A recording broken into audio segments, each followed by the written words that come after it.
Hi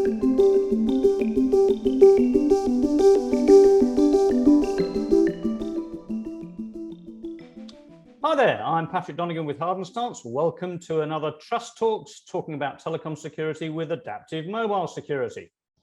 As usual with these sessions, we have broken it down into three segments. The first segment, we will be talking about Adaptive Mobile Security, the company itself. They have some news to share with us. First of all, their attendance at Mobile World Congress. Second, a major new customer announcement. And lastly, an industry award that they've received. Second, our main feature today, we will be talking about how SMS security carries over into the 5G world. Lastly, three hot topics we will be discussing. First of all, hybrid warfare and the use of mobile networks in weaponizing the cybersecurity environment. Second, we will be talking about the role of aggregators in the mobile communications ecosystem and their role in securing or not that ecosystem.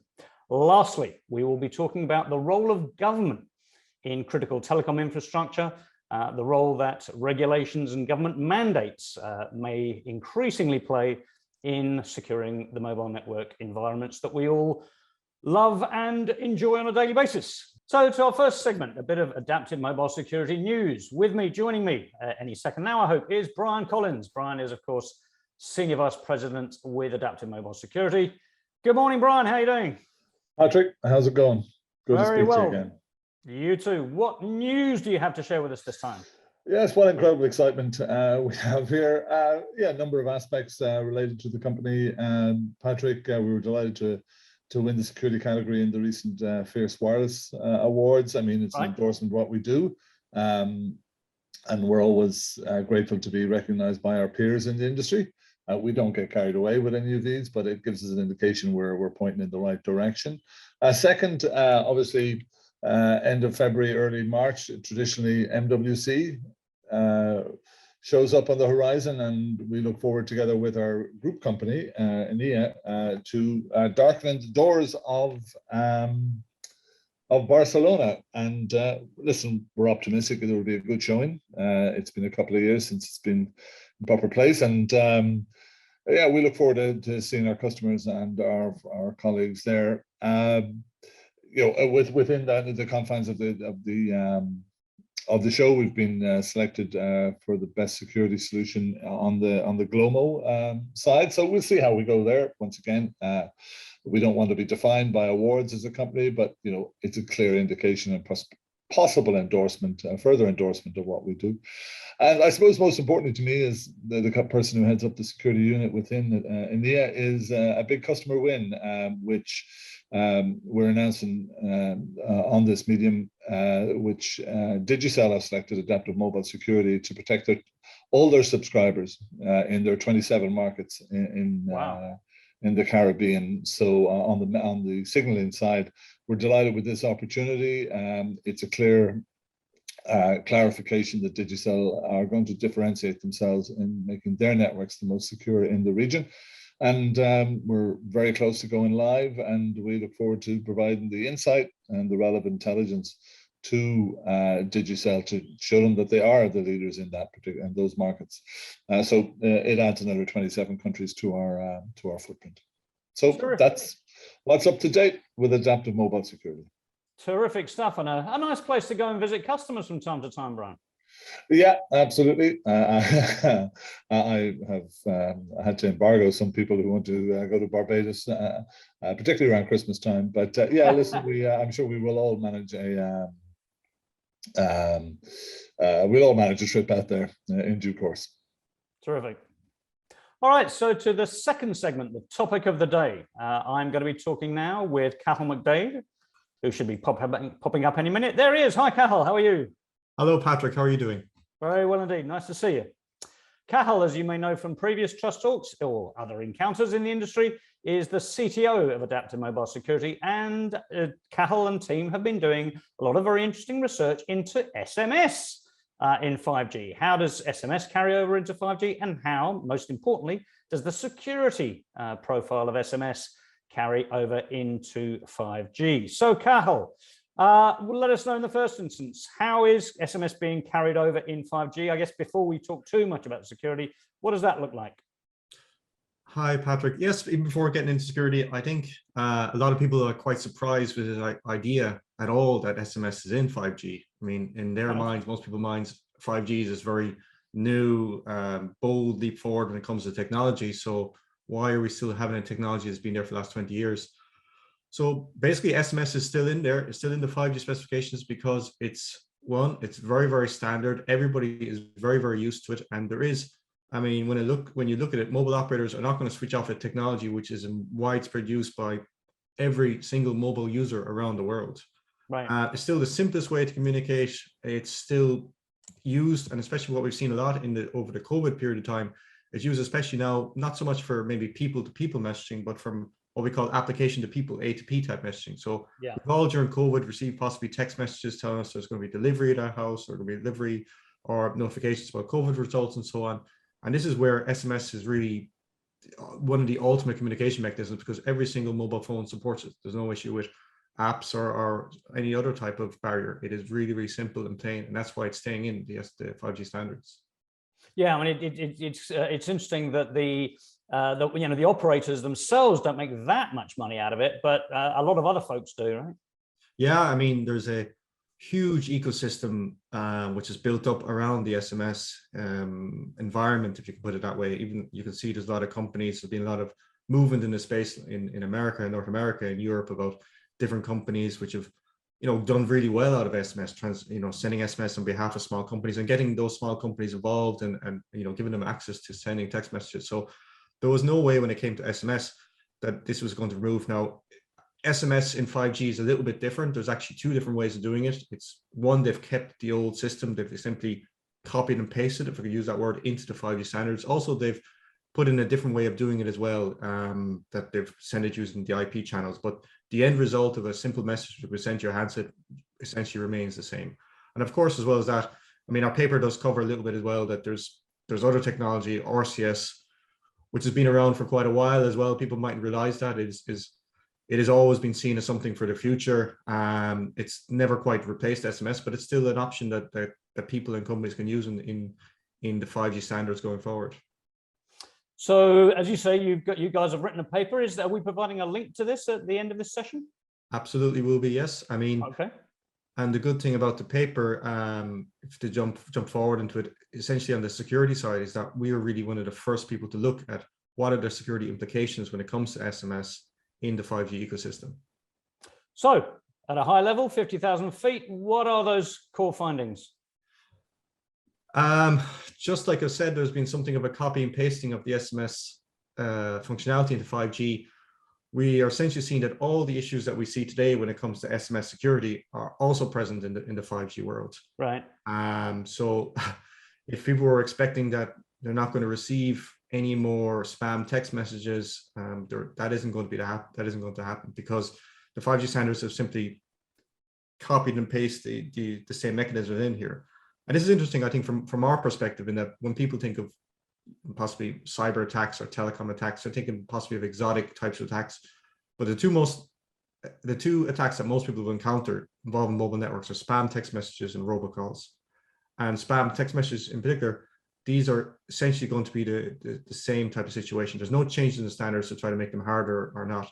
And that's understandable because those are actually really, really hard to defend against. These are humans on the other side trying to launch these phishing attacks using text messages or spam attacks.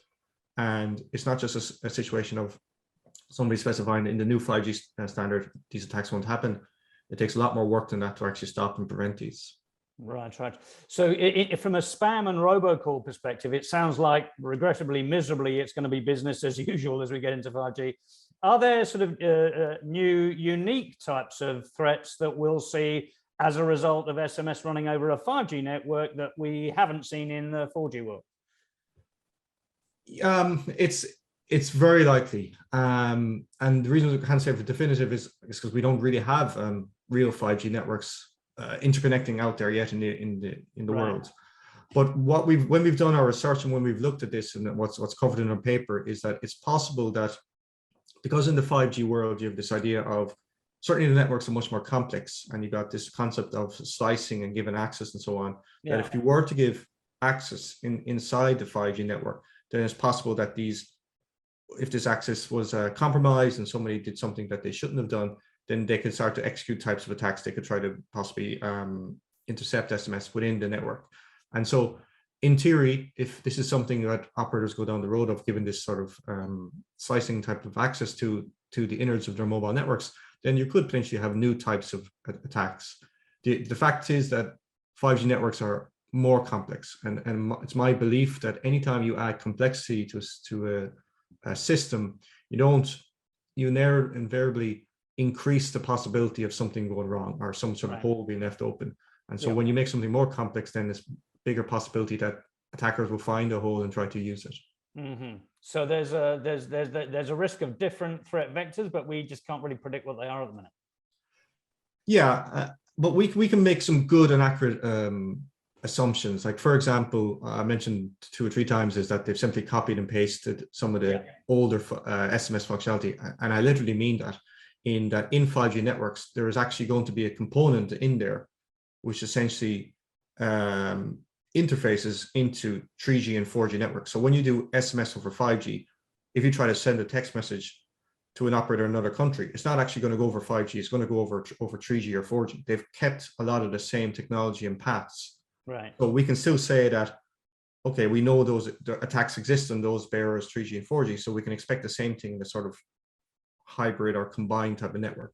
So, and this shows as well is that, again, the 5G network isn't just going to spring out of nowhere. It's going to be built on what's there at the moment. And operators have to work with what's there at the moment. They can't just simply afford to throw away billions of dollars of mobile infrastructure. They need to interact with it. And as a result, then your threat landscape includes not only what you see on 5G, but also you need to be aware of what we currently see in 4G and 3G, which is attacks over SMS. Right. I imagine in terms of your guidance for operators, it has to be, if you have the appropriate levels of SMS protection in place already, don't throw them away. If you don't have those in place, invest in them now. Is there anything else above and beyond? Is there anything new from a protection point of view that you would counsel operators to be looking at seriously? Yes, I mean, from our perspective, 5G is such a huge investment, such a huge area. And I can understand from those deploying it, it seems like this overwhelming list of areas they need to look at and threats they need to investigate. My main recommendation would be obviously to read our paper, because it's the first paper of this type and it's really detailed analysis of this. But also, what I'd be saying is plan in security from the start, because what we found in other systems is if you try to do this afterwards, it always, to be frank, costs you more money, and it's harder to do when you try to do it at a later point and try to do it at the start. So I would say, listen, don't dismiss. You might think SMS is old technology, and like you said there, don't throw away your old protection. Absolutely don't, but also look to see how your old protection works with your new 5G network. If you got them in 2 silos, if they're not communicating with each other, you're going to miss out on understanding what the threats are, and possibly you might miss out on seeing an attack which is trying to, get from one side to another side. So don't just look at everything in isolation. Look at it from the start and look at it together, and don't wait until the end when you got a 5G standalone network, nearly rolled out. Then consider, okay, we got SMS, I need to support it. That's not just a tick the box. That's something you need to look at to see what is there and what an attacker could misuse to try to get into your network, or to actually potentially attack your subscriber. Because like I said, the vast majority of people today, if they're being attacked through mobile networks, they're either getting spam text messages or phishing text messages, and they're losing money on this, or robocalls. And these are both old traditional, people might call them traditional types of attacks, but they affect people globally every day. Right. And I can attest, by the way, I have read the paper. It is extremely long, it is extremely detailed, and there is absolutely nothing like it on the market. So for mobile security folks looking for that type of guidance, it is a unique document, and I would highly recommend it from that point of view. Lastly, I guess really let's wrap up in terms of what do you think of as the lifespan of SMS? I mean, it's been with us for 30 years. We didn't know what to do with it for the first, 4 or 5. It was there, but we didn't know what to do with it. How much longer does it carry on? Does it have a lifetime of another 10, 20 years? What do you think? Well, I remember personally being myself in a meeting about 10 years ago. We're discussing SMS security, and there was a comment that if SMS is still around in 10 years, we should all retire. So I'm not going to make that prediction for the next 10 years. I believe it will be around at least for the next 10, 20 years. And the reason that is like I said, it's because it's a base layer that every phone uses, but also there's a lot of use cases which people didn't anticipate at the start when they invented this technology, which has now been used. For example, like IoT devices in the 5G ecosystem, IoT devices will also use SMS, and right. It's a great form of communication for them because sometimes, you know, it doesn't need to necessarily use bandwidth and so on, and, you know, lower power consumption. So it's going to stay around for a while. And I give an example of how things tend to persist. MMS, I've seen it, is still supported in new 5G handsets which are coming to the market, even though the actual MMS standards haven't been updated for 10 years. And MMS is that right? doesn't actually have a place in 5G world, but its handsets are going to still support it because I expect that operators will also support it for quite a period of time. So things persist in technology, especially mobile operators, much longer than you would anticipate them. So we are going to be seeing SMS for quite a while, good or bad. Great stuff, Cathal. Let's come back in a second. Thank you. Thank you, Patrick. All right, so to our third and final segment on what else is going on out there. We are, regrettably, I suppose, going to be talking about hybrid warfare. We're going to be talking about the role of aggregators in securing communications. We're going to be talking about the role of government in securing critical telecom infrastructure. And for this segment, I'm joined by both Cathal and Brian, who are back with us to discuss all these things. So the first subject is the rather unnerving subject of hybrid warfare. Let's talk a little bit, first of all, with Cathal about how you're defining hybrid warfare, how mobile networks can be weaponized towards the ends of nation states, and some evidence, I think, of how you've actually seen one very specific group engaged in this type of activity. So let's start with the all-important definitional aspects, Cathal, because as we know, the word warfare and cyber can be grossly used and misused and abused, notably in the media. How are you defining hybrid warfare in the context of the mobile network environment, Cathal? Thanks, Patrick. Yes, and you are correct. It's important to get these terms right from the start. So basically, what we're defining is hybrid war or hybrid warfare. It's a situation where a country combines essentially overt military force with other means of power. And these other means of power could be broken down to types like diplomatic, military, economic, and technological. And a hybrid threat is also something we cover, is something that combines anything from these four dimensions. So obviously the other forms or types would be the technological, and that's where cyber attacks or this is the area that this would fit into. So in our specific area, and what we've done our research in is basically where how cyber attacks could be essentially enabled by for use of phrase, weaponization of mobile telecom networks. And the reason you would do that is that you would try to then achieve objectives within the battle space for offensive military measures. And the end result of this would be categorized as essentially a force multiplier. So essentially is that you'll be using mobile telecom networks in the pursuit of the goals that you set in the environment. Mm-hmm. And can you give us some examples of the type of thing that we could be looking at here? Yes. So from our research, the types of things that you could do is essentially you could do what we term like essentially over the horizon type tracking. So in the within the whole battle space at the moment, the typical types of electronic warfare is that you have a tracking, but that's generally tends to be on the front lines. But if you were to combine this with mobile networks, you have a situation where we call over the horizon. You could have tracking of personnel, either military personnel in the areas to help achieve any objectives that an offensive force might have. Another one might be denial of service, not only military, but also civilian decision makers, politicians, and so on. So any type of denial of service type, large-scale denial of service type attack on civilian decision makers within the environment could then have a beneficial effect for the attackers, because then they could essentially use this confusion or could use this lack of communication then to improve the results of any type of offensive that they could actually have. So it's any sort of combination of attacks that we see over mobile networks to help the hybrid warfare environment. And this isn't typically what we see at the moment in the general environment. What we see at the moment is attacks on mobile networks tend to be much more stealthy surveillance. But what we're in our research, what we're looking at to see is if those breaks were taken away, what could be achieved by using mobile telecom networks in that whole environment. So we've been talking kind of theoretically here, but from talking with you previously, it sounds like you've actually got evidence, you've actually identified a very particular group that's actually doing this right now. Yes, so we've done, as you know, and hopefully a lot of viewers know, we've done a huge amount of research in the threat actors that we see in the mobile telecom space. There has been, we've obviously spoken in the past before about, you know, sometimes criminal gangs. We've seen intercept text messages for fraud reasons, surveillance companies, which we've seen offer surveillance as a service.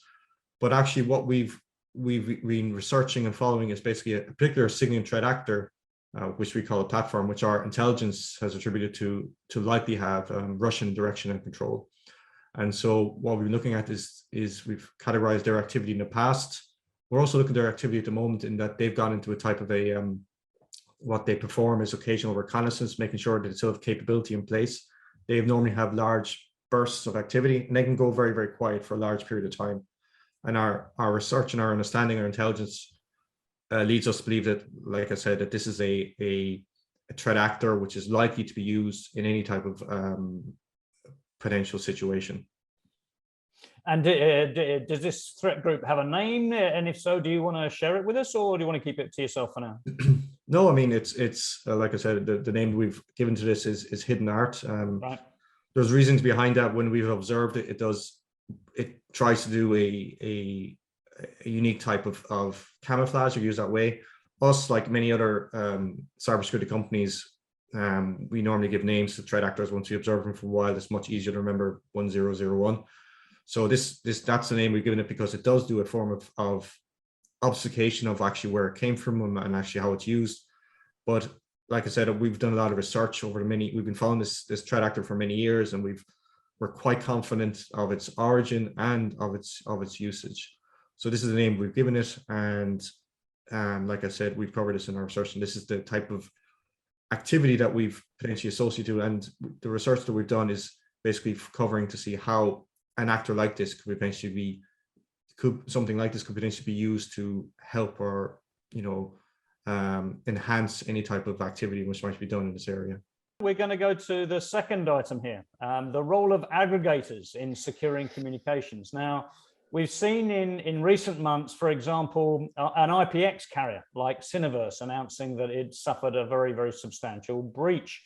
We've seen an outfit like Mitto that has been running for many years a legitimate bulk messaging service out of Switzerland, actually coming up in the press for having been selling not so legitimate services to governments to carry out overt and covert spying operations that really they probably should not have been doing. I think, Brian, from a security perspective, we can all agree that you know, you're only as strong as your weakest link. In the mobile sector, is it the case that in many cases our aggregators are our weakest link? Yeah, absolutely, and that's a very salient point that you bring up. You know, they've finally been exposed. This has been an area that we have continually focused on for the last number of years. That, you know, a carrier hands its traffic off to an aggregator, an IPX or a GRX carrier, and, you know, the level of trust that they have the same level of security as the carrier is, you know, who checks?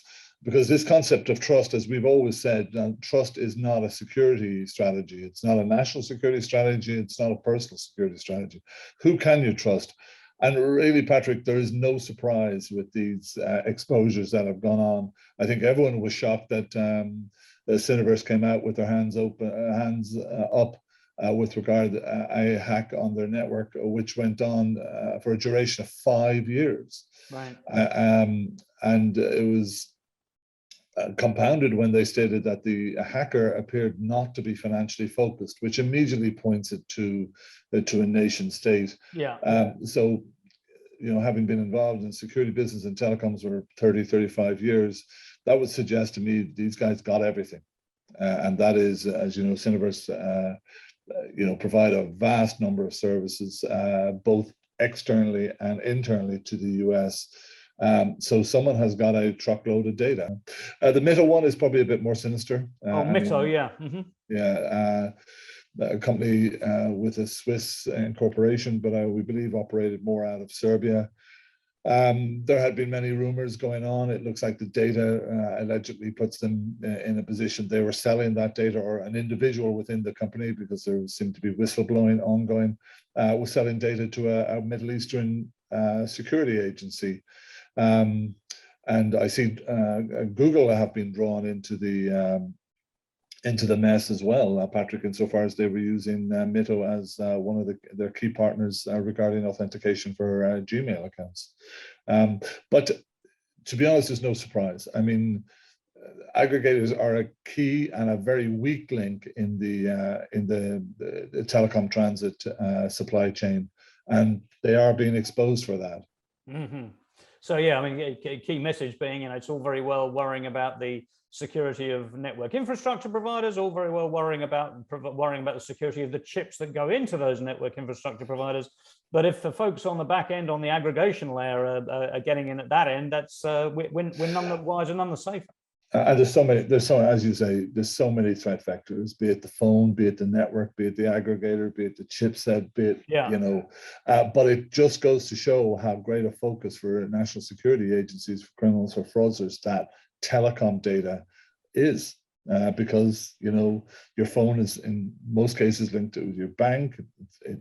It portrays so much detail about you, that all the investment, and we've obviously, NSO have received enough prominence in the news. I'm not going to speak about them this time, but it just goes to show that the mobile phone is that number one target for malicious actors. Let's though recognize the dilemma that the industry faces, in the sense that we know very well that hundreds upon hundreds of bilateral relationships between telcos is enormously costly. We know that these aggregators introduce tremendous efficiencies and cost savings into the industry, and that the industry has benefited from that and benefits from that today. So, these aggregators do serve a very important economic function in the ecosystem as we know it today, don't they? So they certainly have their part to play. I mean, Cathal will give you some indication, is obviously under 5G, there will be a lot more direct connects, but that's still a number of years away. Patrick, absolutely, they have a key function, but they should not extract themselves or make them, believe they have a special case for lacking security. They carry people's data. They carry key details with regard to people, and as you see, they are now becoming a kind of a number one target for those who want to, for a vast number of different malicious actors, be they state or be they criminals. So, Brian, how do we have our cake and eat it? How do we get the benefits of these guys, the economic efficiency of these guys, whilst upping the level of security that's associated with them? What's the I mean, it's a fair question. We deal with one very large company, large country, whose view is that they will now put the onus on the aggregators to ensure traffic entering the country is devoid and is clear of malicious actors. So they will, as opposed to put the initial primary onus on the carriers, they will put the initial requisite on the regulation on the aggregators introducing traffic into that country, much like 9/11, when the United States put the onus on the airline carriers to ensure anyone they brought into the US had the proper visa, and they fined them or banned them if they didn't concur. So I think you will see in the next 6 to 9 months that whatever about regulation, it's the capability to enforce. We can talk I mean, so many regulators around the world like to talk, but the model with regard to regulation or telecom regulation is hopelessly broken, Patrick, by virtue of the fact they're dependent on the carriers to subvent the operation of the office. So in a lot of countries, they're they're afraid to poke the bear as such, because they're reliant on. So I think you will see that governments, certainly governments who value the protection of their telecommunication infrastructure, will begin to move to put more pressure on aggregators, be they IPX, GUX type, to ensure that they are part of the security supply chain. Well, that's a very nice segue into our next segment, which is expanding on that whole area that you've just touched on, the broader area of government involvement in securing telecom infrastructure. So we've seen evidence in recent months of governments actually being quite effective in cracking down on ransomware governments in the US. We've seen that in Europe, taking action as well to not just arrest the gangs, but to prevent or restrict the use of crypto exchanges in support of ransomware. That's all been good. We've seen governments in Ireland, Belgium, Australia amending their legislation to either enable or even mandate telcos to do a better job with respect to filtering SMS messages. All good stuff. We've seen the UK, the Telecom Security Bill, creating new powers to mandate new security requirements on telcos in the UK. It does, to your point, look as though government are finally, going through the gears, as it were, ratcheting up the pressure, taking more action. I guess the question is, are they doing enough now? Are they going in the right direction, Brian? So first, Patrick, I applaud your research in this area. Yeah, if you look back at the history of, particularly in the mobile, fixed line was slightly different. In the 80s and 90s, you would have seen a lot of the big government-owned telcos be privatized, or go on public markets. The tradition with mobile licenses is that they were, in most cases, offered to the highest bidder. Now, how great a focus do carriers in Belgium, France, Ireland for that matter, or the United States, Mexico, how much of a focus is to protect the national critical infrastructure of the country? They are there to make profits, and in a lot of cases, they're being threatened by nation state security actors. So, at a base level, you would believe that they are entitled to nation state support with regard to protecting them against that. But it's the traditional quandary which you've identified, which is how these mobile carriers who have vast amount of data, who are operating on a profit basis, as indeed they should be. No one's blaming them for that. Is how responsible are they for the national security of a particular country in which they operate? And the other point is regulators. There's a great expression about, after all is said and done, there's always much more said than there is ever done. And that applies to regulators. And, do they have the tools to enforce? They have certainly legislation to regulate. And some are very good. Some are very good, but the majority of them are not good. And that is the quandary which I outlined previously, is they're dependent on subvention from the mobile carriers and indeed all telco carriers. So it's, once again, the balance between regulation and enforcement here. And I think you are going to see governments realize that, mobile carriers probably need some support. We're not, at AdaptiveMobile Security and this individual, we're not advocating for police states here. We're not. But data is, you've heard the line before, data is the new gold.